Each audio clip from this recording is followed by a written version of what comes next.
आत्मा तो है ही, ये प्रैक्टिस तुम्हारी यहां पक्की कराई जाती है, क्योंकि तुम्हारे ऊपर पाप बहुत चढ़े हुए हैं।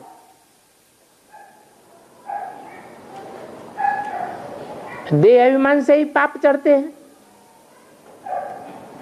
तो ये देह अभिमान की कट उतारनी पड़े। आत्मा को याद करना पड़े, क्योंकि आत्मा को याद किए बगैर परमात्मा बाप की याद आ नहीं सकती। ये भी जानते हो कि आस्ते आस्ते थोड़ा थोड़ा पाप चढ़ते रहे। अभी संगम युग में आकर के तुम फुल पापात्मा बन पड़े। ये क्या बात हुई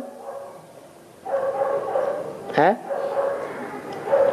संगम में बाप आया हुआ है तो पाप उतरने चाहिए या फुल पापात्मा बनना पड़े? हैं?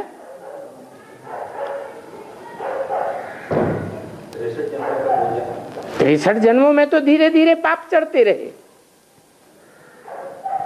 वहां 63 जन्मों में फुल पापात्मा नहीं बताया, और यहां तुम फुल पापात्मा बन पड़े। ऐसा क्यों है? कर्मों के आधार पे। क्योंकि यहां तुम्हारी प्रैक्टिस तो है नहीं आत्माभिमानी बनने की, और जमदे जामदे तो हो नहीं सकता कि हथेली पर आम उगाया जा सके। आत्मिक स्थिति की प्रैक्टिस पक्की करने में टाइम जरूर लगता है।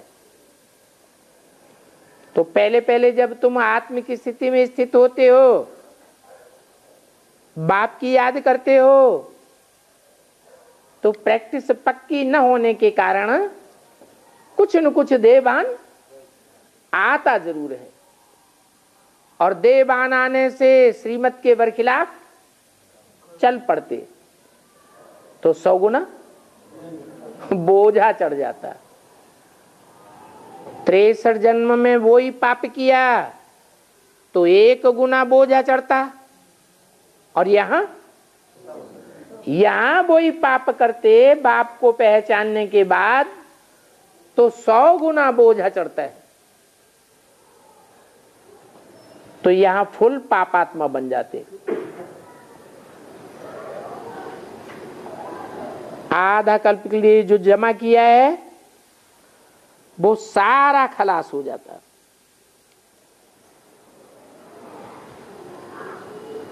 आस्ते आस्ते कम होता जाता है।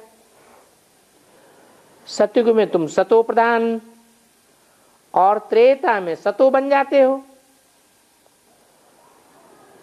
अभी तो तुमको वर्षा मिलता है, और अपन को आत्मा समझ बाप को याद करने से ही वर्षा मिलता है, क्योंकि वर्षा तो आत्मा को मिलेगा ना, देह को तो वर्षा नहीं मिलेगा। तो देही अभिमानी बनने की शिक्षा बाप ही देते हैं, और कोई गुरु नहीं है दुनिया में जो देही अभिमानी बनने की शिक्षा देता हो। क्यों? बड़े ते बड़े, महान ते महान, महान धर्म पिताएं सृष्टि पर आए। वो जब परम धाम से आए, ऊंचे ते ऊंचे धाम से आए, तो आत्मा नहीं थे क्या? पक्का आत्मा तो थे। तो वो आत्मा अभिमानी बनने की शिक्षा क्यों नहीं दे सकते हैं? क्योंकि उन सबको संग का रंग लगता है, क्योंकि सब जन्म मरण के चक्र में आते हैं। एक सुप्रीम सोल बाप ही है जो सदा शिव कहा जाता है। सदैव आत्माभिमानी है,